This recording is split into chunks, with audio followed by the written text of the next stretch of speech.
How to convert Excel to Google Sheets. Hi everyone, I'm here to assist you today. Without any delay, let's jump right in. Open Google Drive and then click on New located at top left corner of your screen. And then click on Google Sheets. After you click on Google Sheets, this kind of screen will pop up. In here, simply click on File at the top.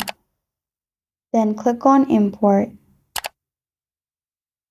After that, you will find all these options: My Drive, Shared with Me, Resend, or Upload. Simply click on Upload. In here, click on Browse. You can also drag a file here.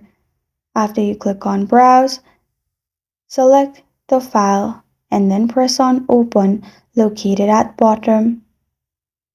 After that, you will find this kind of screen pop up. Simply click on Import Data. After you have clicked on Import Data, your data will be imported in here. And this is how to convert Excel to Google Sheets. Thank you for joining me today. If this video helps you out, please leave a like and subscribe for more. Got a question or want to suggest a topic? Comment below.